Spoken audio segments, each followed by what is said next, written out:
नमस्कार दोस्तों, स्वागत है आपका अपना ही यूट्यूब चैनल टुडे एग्जाम पर।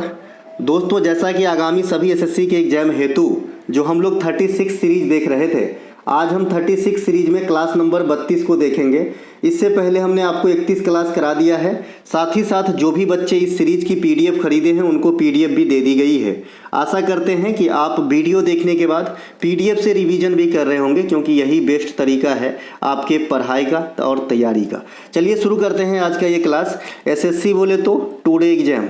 एक बात माइंड करना मेरे भाई मेरे बंधु, अगर आपने किसी बड़े दिग्गज का पेड क्लास ले रखा है तो जो क्वेश्चन मैं पहले पढ़ाऊंगा उनके आगामी क्लास 1-2 क्लास के बाद देखने को मिलेगा। इस बात से भी आपको सतर्क हो जाना चाहिए कि हर फ्री की चीज़ खराब ही नहीं होती।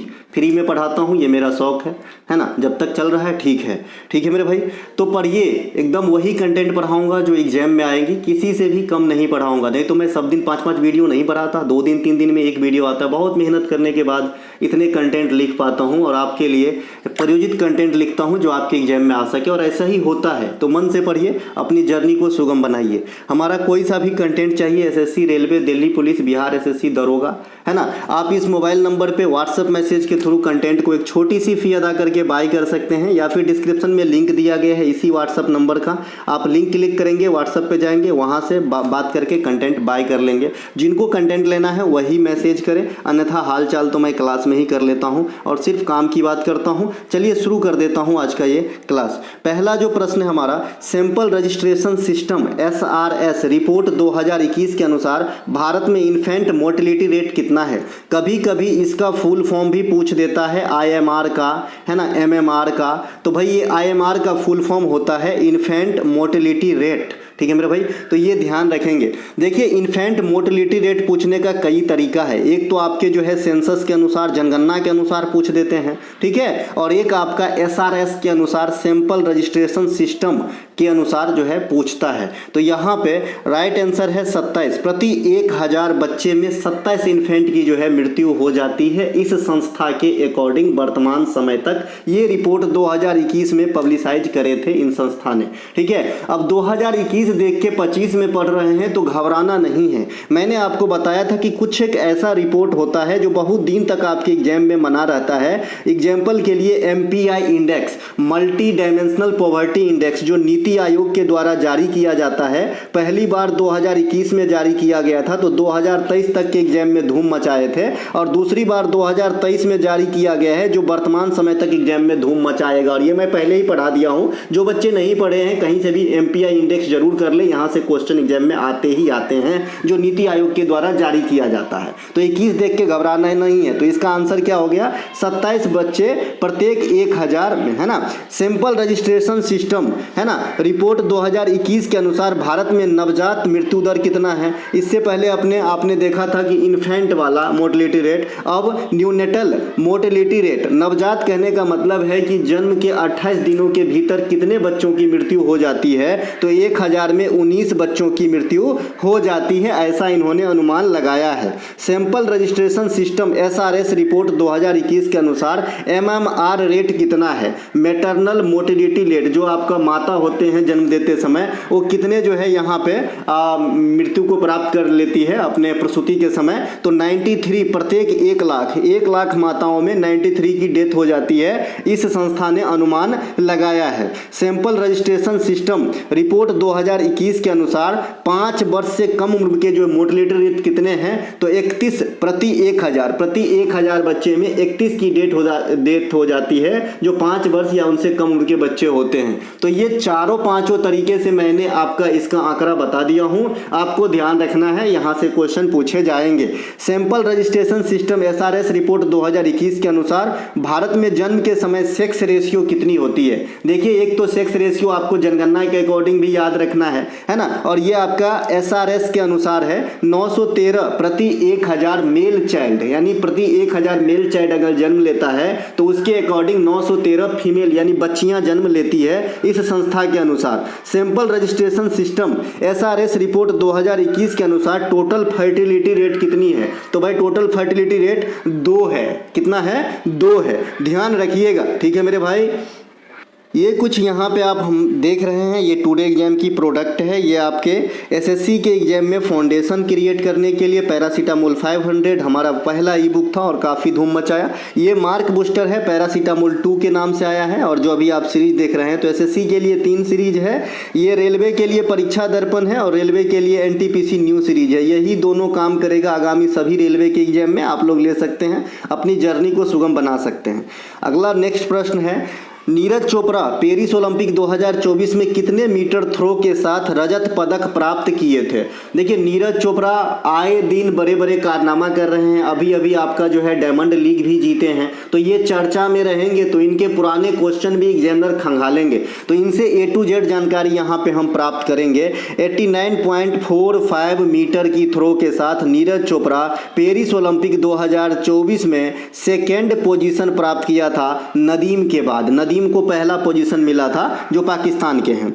डायमंड लीग जीतने वाले प्रथम भारतीय कौन है? तो नीरज चोपड़ा है, जिन्होंने ज्यूरिख डायमंड लीग 2022 में 88.44 मीटर थ्रो के साथ गोल्ड मेडल भारत के लिए जीता। और ये पहला भारतीय है जिन्होंने डायमंड लीग में गोल्ड मेडल भारत को दिलाया है। टोक्यो ओलंपिक 2020 में नीरज चोपड़ा ने 87.58 मीटर के साथ, है ना, गोल्ड मेडल अपने नाम किए थे। और टोक्यो ओलंपिक 2020 में भारत को एकमात्र गोल्ड मेडल नीरज चोपड़ा ने ही दिलाया था। ये बात ध्यान रखेंगे। पेरिस ओलंपिक 2024 में भारत के झोली में कोई भी गोल्ड मेडल नहीं आया था। पेरिस डायमंड लीग 2025 अभी कुछ एक दिन पहले ही संपन्न हुआ है। इसमें नीरज चोपड़ा साहब ने 88.16 मीटर दूर भाला को थ्रो करके गोल्ड मेडल अपने नाम फिर से एक बार कर लिया है डायमंड लीग के अंदर। दोहा डायमंड लीग 2025 में नीरज चोपड़ा ने रजत पदक जीते हैं। तो यहां से ये भी क्वेश्चन आने की आसार है, क्योंकि ऐसा होता है ना कि भाई बड़े बिल्डिंग को फट से लोग देख लेते हैं, लेकिन उसके बगल में एक छोटकू बिल्डिंग होता है उसको कम लोग देखता है। तो नीरज चोपड़ा 2025 में यहाँ पे गोल्ड भी प्राप्त किया है, वो है पेरिस डायमंड लीग। और नीरज चोपड़ा दोहा डायमंड लीग में यहाँ पे रजत प्राप्त किया है, और ये रजत पूछे जाने की संभावना ज्यादा है। जो बच्चे कंटेंट नहीं खरीदते इनको जो है लिख लेंगे, काम आएगी आपको। विश्व एथलेटिक्स चैंपियनशिप में गोल्ड मेडल जीतने वाले भी पहले भारतीय नीरज चोपड़ा ही है। एक से एक रिकॉर्ड इनके नाम है भाई। 2023 में जो बुडापेस्ट में विश्व एथलेटिक्स चैंपियनशिप का आयोजन किया गया था, वहां पे 88.17 मीटर थ्रो के साथ नीरज चोपड़ा ने गोल्ड मेडल अपने नाम किया था। नीरज चोपड़ा को भारत सरकार के द्वारा 2022 में पद्मश्री अवार्ड, इसके बाद 2021 में खेल के क्षेत्र में इंडिया का सबसे बड़ा अवार्ड मेजर ध्यानचंद खेल रत्न अवार्ड, इसके अलावा 2018 में अर्जुन अवार्ड से सम्मानित किया जा चुका है। इसके अलावा नीरज चोपड़ा को times of India sports person of the year 2021 के लिए घोषित किया गया था। नीरज चोपड़ा को स्विट्जरलैंड पर्यटन विभाग ने अपना मैत्री राजदूत बनाया था। कई फिल्म अभिनेता को भी बनाया इन्होंने। इसके अलावा नीरज चोपड़ा के नाम पे जो पुणे स्थित आर्मी स्पोर्ट्स इंस्टीट्यूट था उनका नाम बदल के अब नीरज चोपड़ा स्टेडियम कर दिया गया है, पुणे में है। इन्हें भी ध्यान रखेंगे। नीरज चोपड़ा के ऊपर एक पुस्तक है जिनका नाम है गोल्डन बॉय नीरज चोपड़ा। इस पुस्तक के लेखक हैं नवदीप सिंह गिल साहब, इन्हें भी ध्यान रखेंगे। ये तो हो गई भैया नीरज चोपड़ा का जो है बखान। अब नीरज चोपड़ा का जो प्रतिद्वंदी होते हैं उनके बड़े बड़े दिग्गज, उनका जो है नेटिव पूछा जाता है। एग्जाम्पल के लिए जैसे आपका आर प्रज्ञानंदा को आप जानते होंगे और मैग्नस कार्लसन को आप जानते होंगे जो शतरंज के धुरंधर है। तो जो मैग्नस कार्लसन है उनका नेटिव पूछ दिया था, वो नॉर्वे के रहने वाले हैं। उसी प्रकार से यहाँ पे भाला फेंक में भी कुछ गिने चुने नाम है जो बहुत ही टॉप पे रहते हैं, जैसे जैकब बाडलेच, ये कहाँ के हैं? तो ये चेक गणराज्य के हैं। जूलियन बेवर ये कहाँ के हैं? जर्मनी के हैं। और पाकिस्तान का नदीम है। तो इन्हें भी ध्यान रखेंगे, इनके नेटिव पूछे जाते हैं एग्जाम के अंदर। जैसे मैंने कहा कि मैग्नस कार्लसन का पूछा गया था, कार्लसन मैग्नस कार्लसन उल्टा हो गया, ठीक है। घूमर, गिद्दा, राई तथा फुगरी लोक नृत्य में कौन सा एक सिर्फ महिलाओं के द्वारा नहीं किया जाता है? ठीक से क्वेश्चन पढ़िए, महिलाओं के द्वारा नहीं किया जाता है, ठीक है भैया, महिलाओं के द्वारा नहीं किया जाता है, ऐसा आपको आंसर देना है। तो ये राय जो है ना, ये राय मेल प्लस फीमेल, ये दोनों वर्जन मिक्स वर्जन जो है फोक डांस है। अन्य डांस की बात करेंगे, घूमर हो गया, गिद्धा हो गया और फुगरी हो गया। इसमें जो है महिला प्रधान नृत्य है। ये क्या है भैया? महिला प्रधान नृत्य है। घूमर और गिद्धा जो है टोटली महिला भाग लेती है इसमें, और जो आपका फुगरी है वो भी महिला प्रधान नृत्य में ही आती है। इसका मतलब इस चारों ऑप्शन में से मुझे राय को छांटना होगा। राय जो है मेल और फीमेल दोनों इसमें भाग लेते हैं। ठीक है, अब आइए समझते हैं इंडिया का कुछ एक ऐसा फोक डांस जिसमें सिर्फ महिला ही भाग लेती है, क्योंकि ऐसे क्वेश्चन भी आपके एग्जामिनर करते हैं। ठीक है, मध्य प्रदेश का राय नृत्य महिला पुरुष दोनों के द्वारा किया जाता है। ये मध्य प्रदेश का जो है प्रमुख लोक नृत्य है। मध्य प्रदेश के और लोक नृत्य में आएंगे तो आपसे जवारा पूछा जाता है। जवारा लोक नृत्य भी मध्य प्रदेश में होते हैं, इन्हें भी पूछा जाता है। ठीक है भाई, इनके अलावा नीचे कुछ महिला प्रधान नृत्य तथा उनसे संबंधित क्षेत्र का नाम दिया गया है। आइए एक एक करके जान लेते हैं। अच्छा लग रहा है तो लाइक भी कर दीजिए, है ना। घूमर यह राजस्थान का एक प्रसिद्ध लोक नृत्य है जो विशेष रूप से महिलाओं के द्वारा किया जाता है, और इस नृत्य के बारे में कहा जाता है कि ये एक वृत्ताकार मार्ग पे किया जाता है। सर्किल के जैसा आकार बनाते हुए महिलाओं के द्वारा राजस्थान में जो है यह नृत्य करी जाती है। इस नृत्य की शुरुआती वर्जन भी पूछा जाता है, तो आप कहेंगे यह नृत्य का शुरुआत भील समुदाय के महिलाओं के द्वारा किया गया था। बाद में राजस्थान के बीच यह नृत्य इतने पॉपुलर हो जाते हैं कि लगभग अब हर जगह किया जाता है। लेकिन पहले पहले भील समुदाय के महिला देवी सरस्वती को जो है समर्पण के लिए यह नृत्य स्टार्ट करी थी। इसके अलावा गिद्धा नृत्य जो है यह पंजाब का लोकप्रिय नृत्य है जो केवल महिलाओं के द्वारा किया जाता है। उसी प्रकार से पंजाब में एक नृत्य होता है भांगड़ा। ठीक है, इसमें सिर्फ पुरुष ही भाग लेते हैं ना। भांगड़ा में सिर्फ पुरुष ही भाग लेते हैं और गिद्धा में सिर्फ महिलाएं ही भाग लेते हैं। जैसे मैं आपको बताऊं, एक थॉमस कप होता है, थॉमस कप बैडमिंटन का, और एक उबेर कप होता है बैडमिंटन का। तो उबेर कप में ना सिर्फ महिलाएं ही भाग लेती है और थॉमस कप में सिर्फ पुरुष ही भाग लेते हैं। दोनों कप बैडमिंटन का ही है। उसी प्रकार से नृत्य में भी कई वैरायटी हैं जहां पे सिर्फ महिला और पुरुष वाला रिस्ट्रिक्शन है। लूर नृत्य, ये लूर नृत्य जो है ना, ये लूर शब्द का अर्थ हरियाणा के कई रीजन में लड़की से होता है। तो लूर नृत्य जो है लोक नृत्य, ये हरियाणा में महिलाओं के द्वारा की जाती है। इसमें कोई भी पुरुष भाग नहीं लेते हैं। मोहिनीअट्टम ये क्लासिकल डांस है जो केरल का प्रमुख क्लासिकल डांस है ना, और ये भी महिला प्रधान क्लासिकल डांस है। इसमें कोई भी पुरुष डांस में भाग नहीं लेते हैं। ठीक है, इसे जादूगरनी का नृत्य भी कहा जाता है। भगवान विष्णु की आराधना हेतु यह नृत्य को दर्शाया मतलब किया जाता है। एक कुम्मी लोक नृत्य है। देखिए, कुम्मी को मैंने लाल कलर से रंग दिया है। इसका मतलब है कि ये महिला प्रधान जरूर है। ये नृत्य जो है महिला प्रधान जरूर है, लेकिन इसका मतलब ये नहीं कि इसमें सिर्फ महिला ही भाग लेती है, इसमें पुरुष भी भाग ले सकते हैं। तो यहाँ पे वीडियो देखना जरूरी है। हालांकि मैं पीडीएफ में इस बात को मेंशन करके दे दूंगा। यह तमिलनाडु, केरल, आंध्र प्रदेश के महिलाओं के द्वारा किया जाता है, लेकिन इसमें पुरुष भी भाग ले सकते हैं सम टाइम, इसीलिए यह लाल कलर में है। और ये किसी एक स्टेट में नहीं, ये साउथ के कई रीजन में किए जाते हैं। ठीक है, नेक्स्ट है फुगरी। यह महाराष्ट्र और गोवा, विशेष करके ये गोवा में होती है, लेकिन ये महाराष्ट्र आप कह सकते हैं, महाराष्ट्र और गोवा दोनों जगह फुगरी होती है। यह भी महिला प्रधान नृत्य है। ठीक है, और ये जो है तेज गति और लयबद्ध आंदोलनों के लिए जाना जाता है फुगरी नृत्य, इन्हें भी ध्यान रखेंगे। कड़सा नृत्य झारखंड में महिलाओं के द्वारा किया जाता है। ये भी कलश संबंधित नृत्य है ना, कलश संबंधित नृत्य है। जैसे राजस्थान में चरी नृत्य होते हैं, वैसे झारखंड में कड़सा नृत्य होता है, महिलाओं के द्वारा किया जाता है। और मजे की बात है कि चरी नृत्य भी महिलाएं के द्वारा ही किया जाता है, जो राजस्थान के नीचे दिया भी गया है। चरी नृत्य यह राजस्थान में महिलाओं के द्वारा सिर पर चरी अर्थात बर्तन रखकर किया जाने वाला नृत्य है। वैसे ही कड़सा झारखंड के अंदर। इनके अलावा लावनी को भी मैं रंग दिया हूं, इसे भी महिला प्रधान नृत्य कहेंगे, इसे भी महिला प्रधान नृत्य कहेंगे, लेकिन 100% नहीं। इनके अलावा कोलाट्टम, यह तमिलनाडु और आंध्र प्रदेश के महिलाओं के द्वारा किया जाने वाला एक प्रकार का लोक नृत्य है। तो यहाँ पे हमने कुछ महिला प्रधान लोक नृत्य के बारे में जाना है।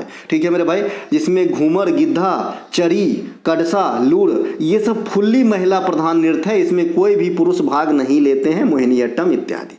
लघु क्षेत्र को, है ना, लघु क्षेत्र को 3 समूह में विभाजन औद्योगिक क्रांति ... के अनुसार किया गया था। कहने का मतलब है कि औद्योगिक क्रांति पहली बार इंडिया में 1948 में बना आफ्टर आज़ादी। इसके बाद कई बार संशोधन हुए, 1956 में बने, 1977 में बने, 1980 में बने, 1991 में बने। तो भैया इनमें से कौन से औद्योगिक क्रांति में ना एक चीज मेंशन किया गया कि जो छोटे उद्योग थे, लघु क्षेत्र थे, उनको 3 भाग में कैटेगराइज किया गया। तो ये आंसर है 1977 वाला औद्योगिक नीति। ठीक है, औद्योगिक नीति 1977 का मुख्य जोर ग्रामीण क्षेत्रों और छोटे शहरों में व्यापक रूप से फैले जो कुटीर लघु उद्योग था, जो छोटा मोटा जो मतलब गृह उद्योग कह सकते हैं, लघु उद्योग, प्रभावी ढंग से बढ़ावा देना था। इस नीति में लघु क्षेत्र को 3 समूह में डिवाइड कर दिया गया, बांट दिया गया था। यह 3 क्षेत्र है कुटीर एवं लघु क्षेत्र, अति लघु क्षेत्र और लघु उद्योग। यह 3 भाग में जो है छोटे उद्योग को बांटा गया था 1977 के औद्योगिक नीति के अनुसार। औद्योगिक नीति 1948 के तहत उद्योग धंधा को इंडिया में 4 भागों में बांटा गया था। ठीक है, औद्योगिक नीति संकल्प 1948 को लागू करने के लिए या क्रियान्वित करने के लिए 1951 में उद्योग विकास एवं विनियमन अधिनियम पारित किया गया था। तो बहुत सारे बच्चे क्या करते हैं कि भाई इंडिया में आज़ादी के बाद, है ना, उद्योग विकास एवं विनियमन अधिनियम कब पारित किया गया, तो इनको रिलेट कर देते हैं 1948 से। देखिए रिलेट करना तो सही है क्योंकि इसको क्रियान्वयन करने के लिए लाया गया था, लेकिन इसकी ईस्वी अलग है, ध्यान रखेंगे। औद्योगिक नीति 1956 ये 1948 का ही बदला हुआ स्वरूप था, यानी संशोधन किया गया था, अमेंडमेंट था एक प्रकार का, है ना। तो इसमें जो है उद्योग धंधा जो पहले 4 प्रकार से बांटे गए थे, अब 3 प्रकार से बांटे गए हैं, 3 अनुसूचियों में बांटा गया था, यानी 3 भागों में बांटा गया था, यहाँ पे लिखा गया है। ठीक है, भारत का आर्थिक संविधान इसे कहा जाता है, यानी औद्योगिक नीति 1956 को भारत का आर्थिक संविधान या फिर राज्य पूंजीवाद का बाइबिल कहा जाता है। VVI करके रखेंगे, है ना, इसे भी ध्यान रखना है। क्रिकेट का मक्का किसे कहते हैं, एक क्वेश्चन यहाँ पे दागना जरा आंसर। इनके अलावा 1991 की औद्योगिक नीति, ये बहुत ही इंपॉर्टेंट है, जो कहीं ना कहीं आज जो इंडिया में हम जी रहे हैं यहीं की देन है। ठीक है, इसे उदारीकरण, निजीकरण और वैश्वीकरण के रूप में जाना जाता है, जिसने भारतीय अर्थव्यवस्था में महत्वपूर्ण बदलाव लाए। क्या होता था कि पहले उद्योग धंधा करने के लिए बहुत सारे बंदिशें हुआ करती थी, वैसे आज भी कई सारे उद्योग हैं जिसपे फुल बंदिशें हैं। अगर आपको मेडिकल की दुकान करना है, लाइसेंस लेना है, तंबाकू का प्रोडक्ट बेचना है, बनाना है, लाइसेंस लेना है। तो कई सारे ऐसे चीज है जो फुल बंदिश में आज भी है, लेकिन 1991 से पहले बहुत सारे चीज जो है फुल बंदिश में हुआ करता था, जिससे उद्योग धंधा में ढिलाई नहीं था और पनप नहीं पा रहा था। तो 1991 में जो उदारीकरण शब्द है ये इसी चीज को इंगित करता है, मतलब लिबरल हो जाना। बहुत सारे चीज को जो है लाइसेंस में लाइसेंस फ्री भी कर दिया गया और बहुत सारे चीज में छूट दिया गया बिजनेस व्यापार करने हेतु। ठीक है, तो 1991 की निम्न बातों को समझेंगे, क्योंकि यहां से जो क्वेश्चन आते हैं इस फॉर्मेट में आते हैं कि निम्नलिखित में से कौन सी एक विशेषता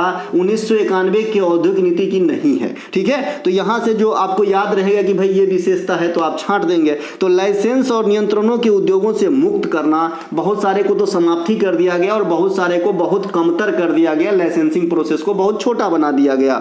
निजी क्षेत्र को अधिक भूमिका देना, जो निजी क्षेत्र है उसको तवज्जो दिया गया आपके व्यापार व्यवस्था में, है ना। विदेशी निवेश को आकर्षित करना, जो FDI होता है ना, फॉरेन डायरेक्ट इन्वेस्टमेंट, इनको आकर्षित करना, कैच करना, अट्रैक्ट करना, ये सब इस नीति में जो है रखा गया। निर्यात को बढ़ावा देना, आयात मतलब देश के अंदर कोई भी चीज आना, निर्यात मतलब देश से बाहर कोई चीज जाना। ठीक है, इसके अलावा लघु उद्योग को बढ़ावा देना, तो ये सब 1991 में जो औद्योगिक नीति था उनका एक प्रकार का प्रॉपर्टीज है, विशेषता है। ठीक है मेरे भाई, अवमूल्यन का क्या परिणाम होता है, एक क्वेश्चन मैं और आपसे पूछता हूं, अवमूल्यन का क्या परिणाम होता है। अवमूल्यन का मतलब होता है अपने ही मुद्रा को जानबूझ के वैल्यू को कम कर देना। ठीक है, पिछड़े क्षेत्रों का विकास करना, ये भी था 1991 की एक नीति में, है ना। इसके अलावा 1991 में देश के प्रधानमंत्री और उस समय जो वित्त मंत्री थे वो काफी यादगार हैं और सदा रहेंगे। ये PV नरसिम्हा राव साहब थे, जिन्हें 2024 में भारत सरकार के द्वारा भारत रत्न से भी सम्मानित सम्मानित किया गया है। उन 5 विभूतियों में एक ये भी शामिल थे।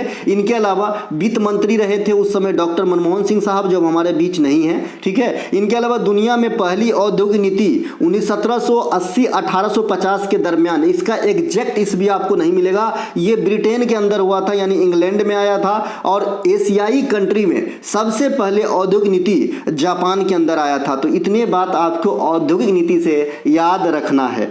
नेक्स्ट है फील्ड हॉकी में डॉट डॉट डॉट तब होता है जब कोई खिलाड़ी गेंद को ढकेलता है और उसे जमीन के ऊपर उठाता है, तो उसे क्या कहा जाता है? फ्लिक कहा जाता है। फील्ड हॉकी में फ्लिक तब होता है जब कोई खिलाड़ी गेंद को ढकेलता है और जमीन से ऊपर उठाता है, तो उसे क्या कहा जाता है? फ्लिक कहा जाता है। तो फ्लिक शब्द किससे जुड़ा हुआ? फील्ड हॉकी से जुड़ा हुआ।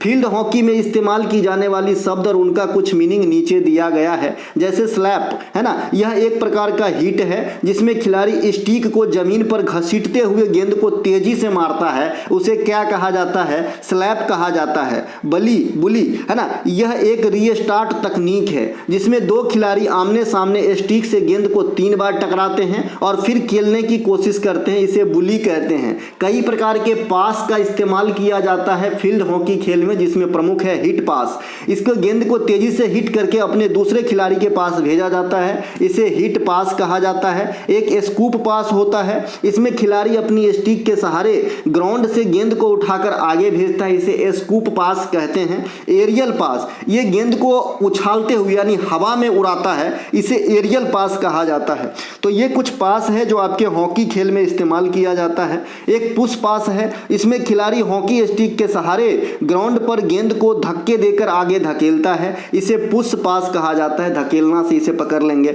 हॉकी पिच की लंबाई और चौड़ाई यहाँ पे 91.4 ये लेंथ है और विड्थ जो है ये आपका 55 मीटर ही होती है। करीब कहना सही नहीं है, ये फिक्स डायामीटर है। हॉकी स्टिक की अधिकतम लंबाई जो है 105 सेंटीमीटर हो सकती है। अधिकतम लंबाई है मैक्सिमम, यानी कोई अगर कहे कि भाई 106 सेंटीमीटर की हॉकी स्टिक होगी तो वो बात सही नहीं होगा। ये मैक्सिमम 105 हो सकता है। 41.3 इंच होता है अगर आप इंच में मापेंगे। युवा वर्ग के लिए औसत हॉकी स्टिक का आकार जो है 36.5 इंच की होती है। इसका कहने का मतलब है कि भाई 36.5 से लेकर के 41.3 इंच तक जो है हो सकता है हॉकी के स्टिक की लंबाई, ठीक है।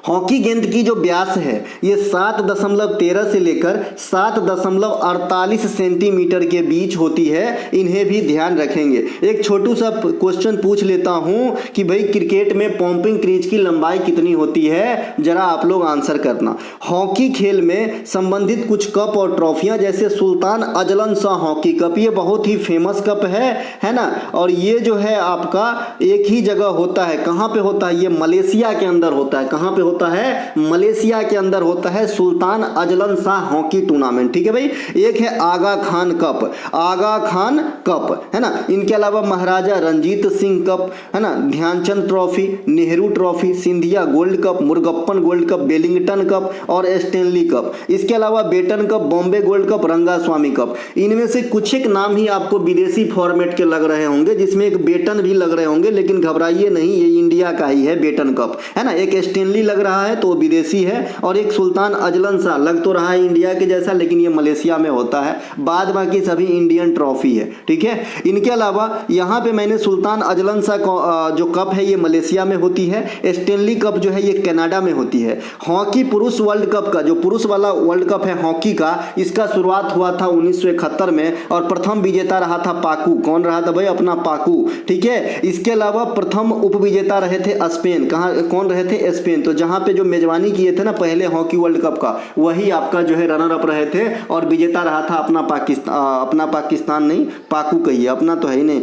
भारत एकमात्र बार 1975 में पुरुष हॉकी वर्ल्ड कप के विजेता रहे हैं, है ना। अगर आपसे पूछे कि भारत कितने बार पुरुष हॉकी वर्ल्ड कप जीते हैं, तो एक ही बार जीते हैं 1975 में। इस हॉकी वर्ल्ड कप के ऊपर मैंने एक पुस्तक का नाम अभी बताया था, मार्च ऑफ ग्लोरी। क्या भाई पुस्तक का नाम? मार्च ऑफ ग्लोरी। ग्लोरी, है ना, मार्च ऑफ ग्लोरी नामक पुस्तक जो है यही विक्ट्री को दर्शाता है। इसी के बारे में फुल फ्लेज में लिखा गया है जो हॉकी वर्ल्ड कप 1975 हम लोग जीते थे।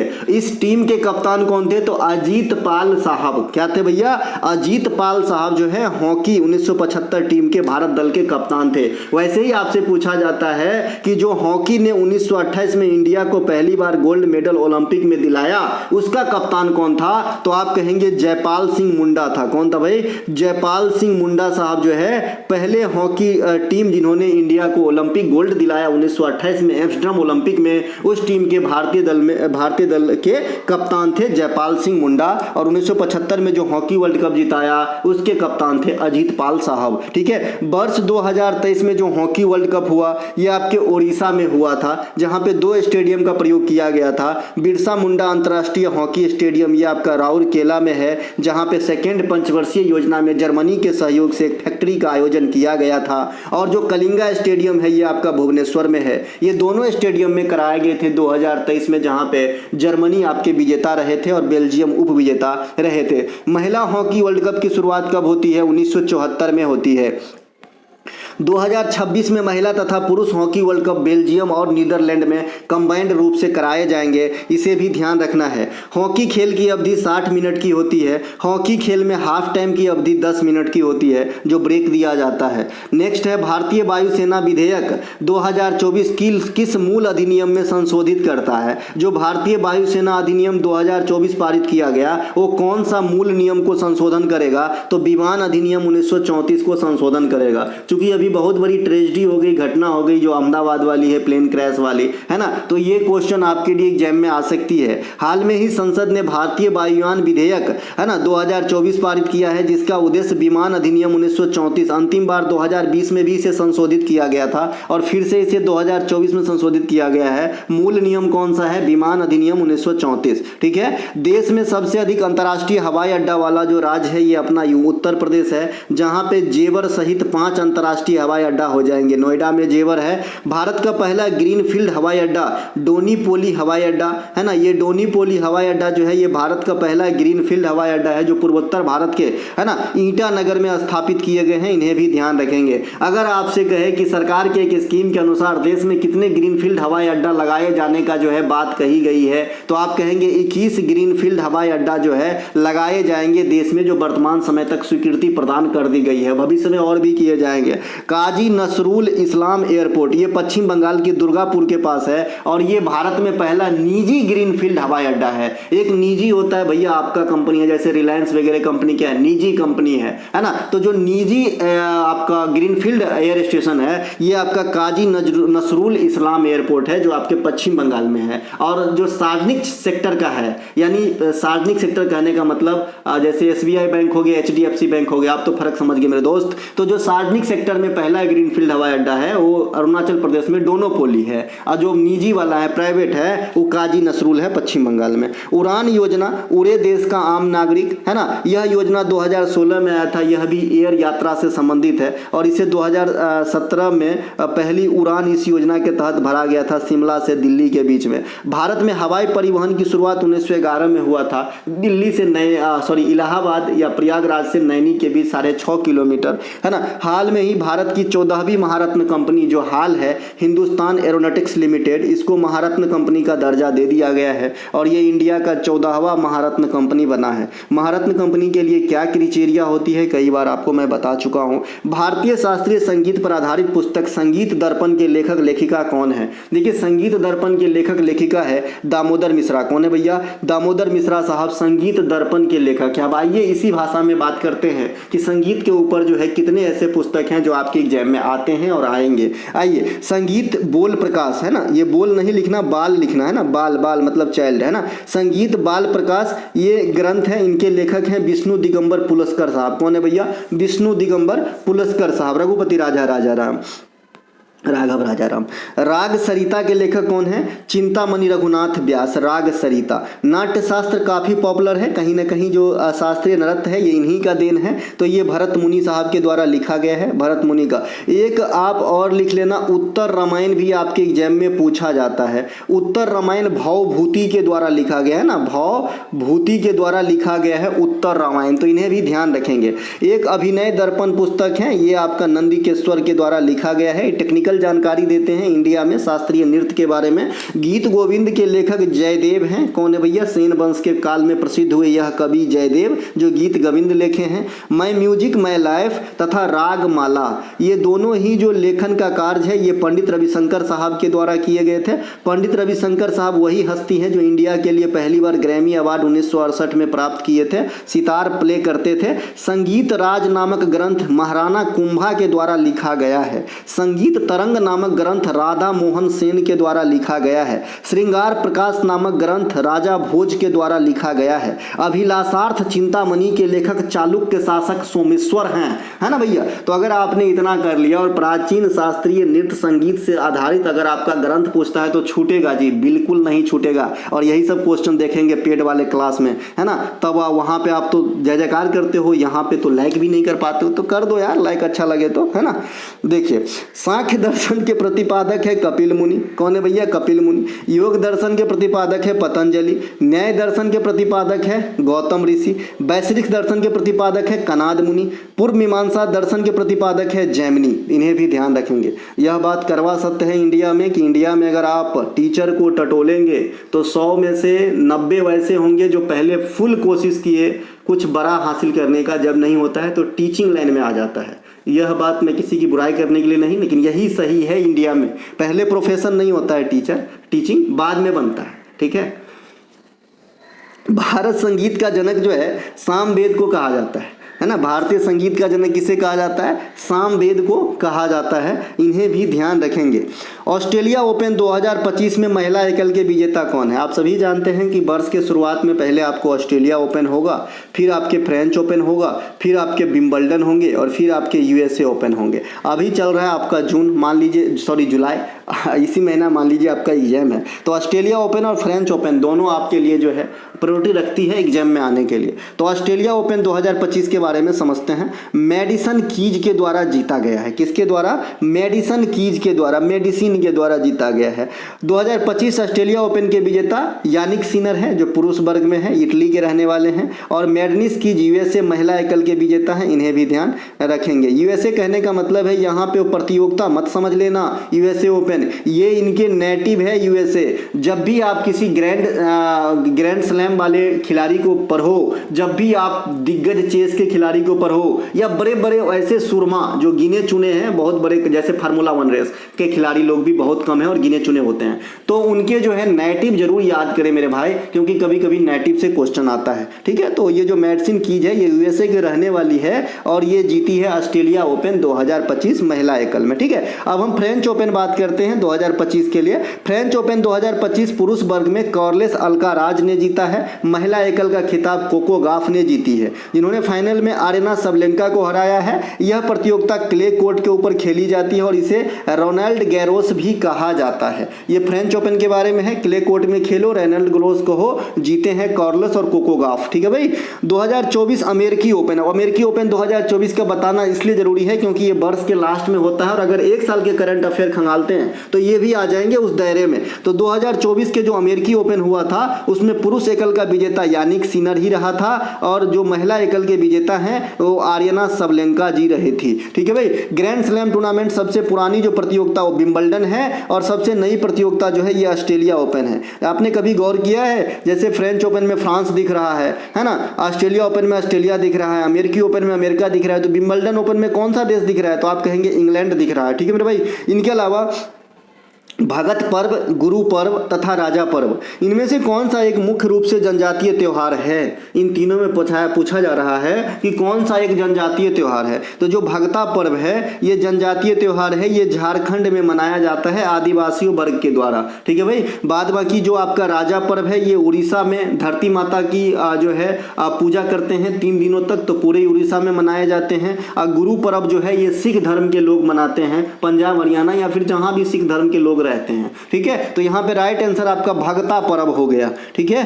भगता पर्व ये त्योहार बसंत और गर्मियों के अवधि के बीच के दौरान मनाई जाती है झारखंड में आदिवासी समुदाय के द्वारा। गुरु पर्व जिसे गुरु नानक जयंती या प्रकाश पर्व भी कहा जाता है, यानी इससे क्वेश्चन पूछा जाता है कि गुरु पर्व जो है किस सिख गुरु के जन्मदिन के अवसर पे मनाया जाता है, तो आप कहेंगे गुरु नानक। क्या कहेंगे? गुरु नानक के जन्मदिन पे, ठीक है भाई। इनके अलावा सिख धर्म का संस्थापक गुरु नानक देव जी हैं, है ना।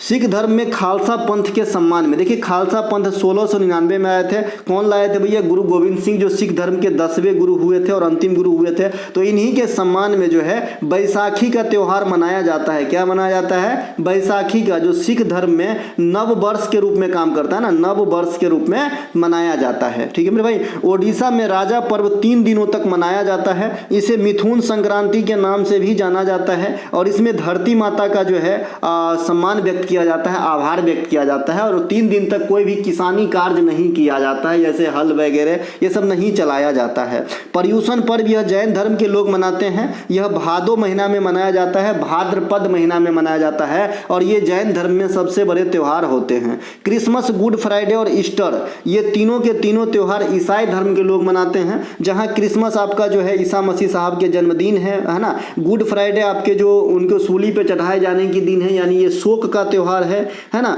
इसके अलावा जो ईस्टर है ये हर्ष का त्यौहार है। कहा जाता है कि सूली पे चढ़ाए जाने के तीसरे दिन जो है ईसा मसीह साहब जीवित हो गए थे, पुनर्जीवित हो गए थे, है ना। और इसी के उपलक्ष्य में ईस्टर त्यौहार मनाया जाता है। नवरोज त्यौहार ये पारसी धर्म के लोग मनाते हैं और इसका शुरुआत जो है गयासुद्दीन बलबन के द्वारा इंडिया में किया गया था। उड़ीसा राज्य में मनाए जाने वाले अन्य प्रमुख त्योहारों में आएंगे कोणार्क नृत्य महोत्सव, भगवान जगन्नाथ रथ यात्रा। भगवान जगन्नाथ रथ यात्रा में जो है किस मंदिर से किस मंदिर के तरफ जाते हैं? तो जगन्नाथ मंदिर से गुंडीचा मंदिर के पास जाते हैं ना, गुंडीचा मंदिर। गुंडीचा मंदिर कहा जाता है कि ये भगवान जगन्नाथ साहब कहना गलत होगा, माफ करना, भगवान जगन्नाथ के मौसी के घर हैं, ठीक है मेरे भाई। इनके अलावा नौखाई, नवकलेश्वर महोत्सव, राजा पर्व, कलिंगा महोत्सव, पाना संक्रांति या बिसुवा संक्रांति जो उड़ीसा में नव वर्ष के तौर पे मनाया जाता है, ये सभी आपके चंदन यात्रा, ये बहुत लंबा त्यौहार होता है, ये सब उड़ीसा में मनाया जाता है। पंजाब के कुछ त्यौहार देख लेते हैं, जैसे बैसाखी, नववर्ष, लोहड़ी, मकर संक्रांति के समय, होला महल्ला ये आपके होली के समय या होली के बाद, गुरु पर्व ये आपके गुरु नानक साहब के जन्मदिन के अवसर पे, गुरु नानक जी कहिए, तीज और बसंत पंचमी ये सब पंजाब में मनाया जाता है। गुगा नवमी का त्यौहार ये जो है आपके नाग देवता को समर्पित है और ये हरियाणा में मनाया जाता है ना, गुगा नवमी, हाँ हरियाणा में ही मनाया जाता है। ये त्यौहार हरियाणा में मनाया जाएगा, गुगा नवमी, हाँ मैं लिख नहीं पाया हूँ, ठीक है।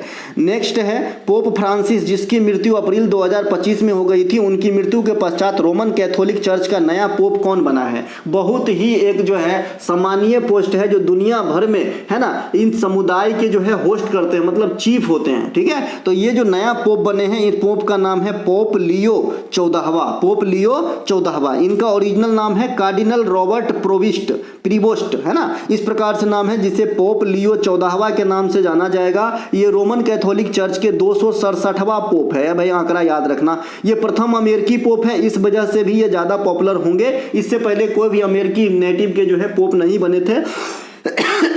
सेंट पीटर को रोमन कैथोलिक चर्च का पहला पोप माना जाता है बाइबल के अनुसार।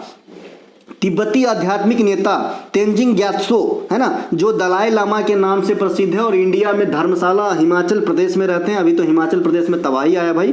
2025 का शांति और स्थिरता के लिए प्रतिष्ठित गोल्ड मरकरी पुरस्कार से सम्मानित किया गया है। दलाई लामा भारत कब आए थे? ये भी क्वेश्चन आपसे पूछा जाता है। 1959 में आए थे। कब आए थे? 1959 में आए थे। 1989 में उन्हें नोबेल शांति पुरस्कार से सम्मानित किया गया था। रतन टाटा सर की मृत्यु के बाद जो टाटा ट्रस्ट के चेयरमैन बने हैं, ये नोएल टाटा साहब बने हैं, इन्हें भी ध्यान रखेंगे। नेक्स्ट क्वेश्चन है, पूर्वांचल हिमालय पहाड़ियों में से किसे पहले लुसाई पहाड़ी के नाम से जाना जाता था। देखिए जो पूर्वांचल हिमालय की पहाड़ी है, इसमें मीजो पहाड़ी को पहले लुसाई पहाड़ी कह के पुकारते थे। आइए पूर्वांचल हिमालय में स्थित कुछ पहाड़ियों को समझते हैं, क्योंकि यहाँ से आपके एक क्वेश्चन एग्जाम में आते हैं। अबोर पहाड़ी, यह अबोर पहाड़ी जो है ये उत्तर पूर्व चीन व अरुणाचल प्रदेश के पास मतलब सीमा से टच में है, अरुणाचल प्रदेश में है। इन पहाड़ियों की सीमा पर मिसमी और मीरी पहाड़ियाँ स्थित हैं। ब्रह्मपुत्र की सहायक नदी दिबांग इस क्षेत्र में ही प्रवाहित होती है। अबोर पहाड़ी को ऐसे याद रखेंगे। डफला पहाड़ी, यह आपका जो है ना, ये आपका जो है अबोर पहाड़ी के पास ही है, अबोर पहाड़ी से घिरा हुआ है डफला पहाड़ी। अबोर का आपने भौगोलिक स्थिति जान लिया तो डफला भी आसपास है ना। इनके अलावा मिसमी पहाड़ी, ये पहाड़ी हिमालय के दक्षिण विस्तार के सहारे पाई जाती है और इसका पूर्वी और उत्तरी भाग चीन की सीमा को स्पर्श करता है। मिसमी पहाड़ी भी आपके चीन के टच में है, इन्हें ध्यान रखेंगे। नेक्स्ट है पटकाई बम या पटकाई बूम पहाड़ी, ये आपका भारत और म्यांमार की सीमा के सहारे विस्तृत है। इसका निर्माण हिमालय की उत्पत्ति के दौरान मेसोजोइक कल्प के विवर्तनिका गतिविधि से हुआ है। हिमालय के समान यहाँ भी तीव्र ढाल, नुकीली चोटियाँ व गहरी घाटियाँ पाई जाती है। हिमालय का जो निर्माण हुआ है ये आपके इंडियन और यूरेशियन प्लेट के टकराने से हुआ है, ये मैं कई बार आपको बता चुका हूं, ध्यान रखेंगे। इनके अलावा नागा पहाड़ी, ये पहाड़ी भारत और म्यांमार की सीमा का निर्माण करती है, नागा पहाड़ी, और इसका विस्तार नागालैंड राज्य तक है ना, नागालैंड। मणिपुर पहाड़ी, इन पहाड़ी का विस्तार मुख्यतः मणिपुर राज्य में मिलता है और पश्चिम में यह असम राज्य, दक्षिण में मिजोरम, पूर्व में म्यांमार तथा नागालैंड राज्यों से घिरी हुई है। तो इतने जगह एग्जिस्ट करेगा आपके मणिपुर पहाड़ी, तो इन्हें भी ध्यान रखेंगे। मीजो पहाड़ी, जिसके बारे में यह क्वेश्चन था, जिसे पहले लुसाई पहाड़ी के नाम से भी जाना जाता था,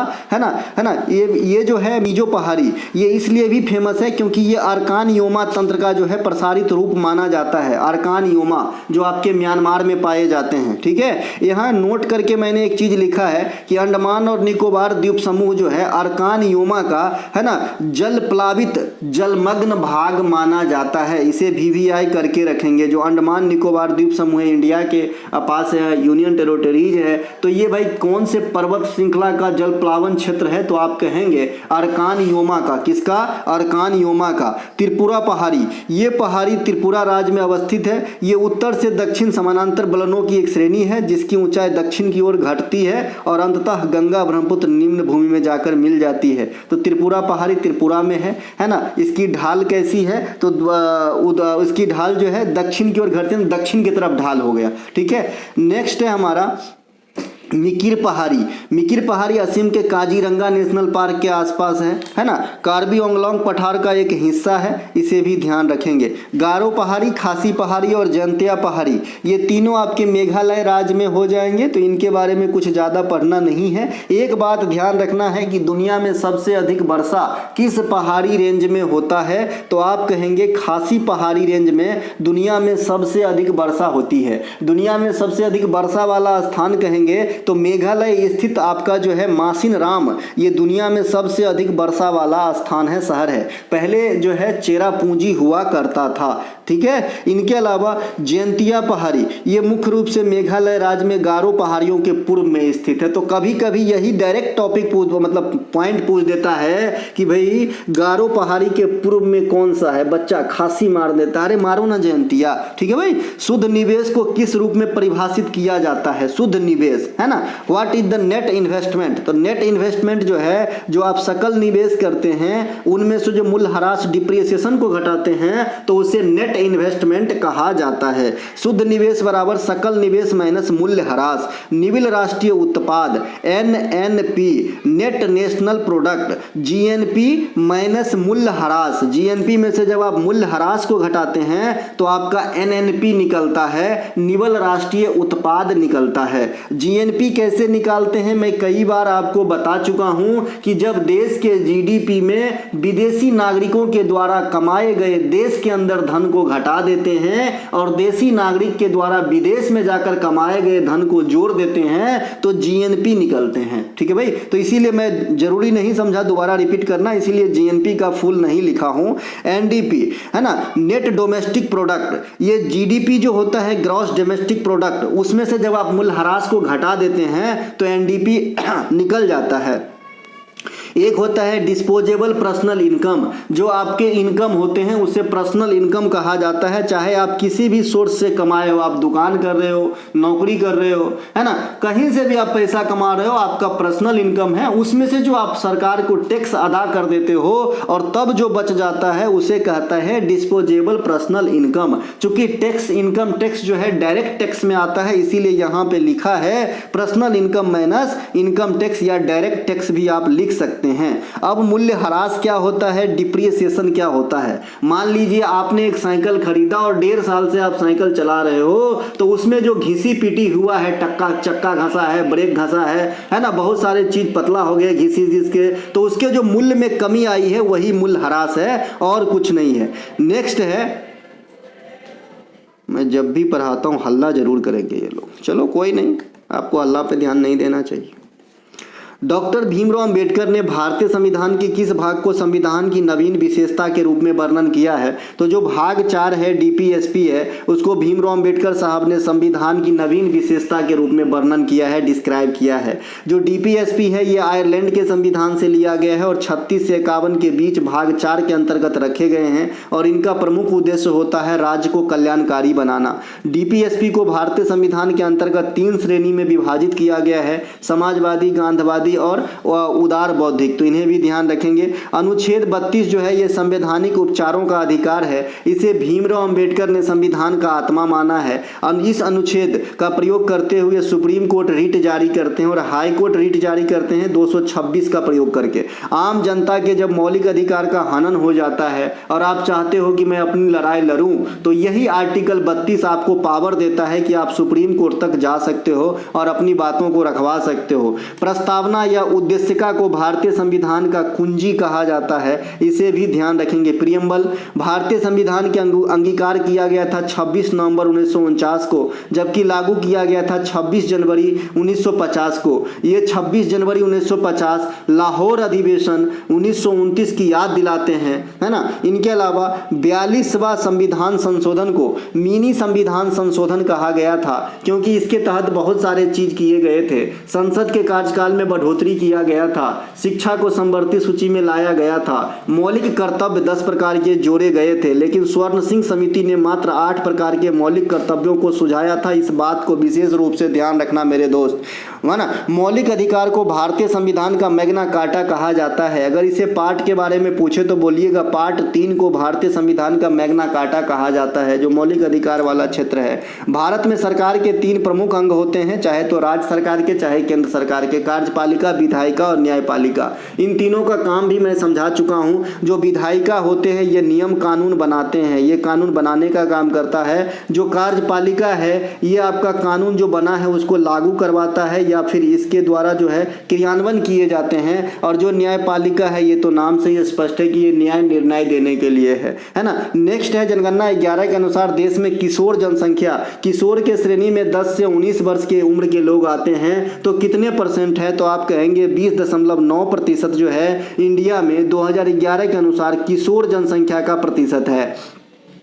जनगणना 11 के अनुसार भारत में 15 से 35 वर्ष के युवाओं की संख्या 27.5% है। जनगणना 2011 के अनुसार भारत में बाल जनसंख्या जो 0 से 6% के बीच होगी 13.93% है। जनगणना 2011 के अनुसार 2001 के तुलना में साक्षरता जो है, पुरुष साक्षरता 6.88%, अब महिला साक्षरता 11.79% की वृद्धि दर्ज की गई है ना। साक्षरता दर 2001 में 64.83% था, 2011 में 74.04% हो गया है ना, जो 9.21% की बढ़ोतरी दर्शाता है। 2011 में महिला साक्षरता 65.46% है और पुरुष साक्षरता 82.14% हो गया था।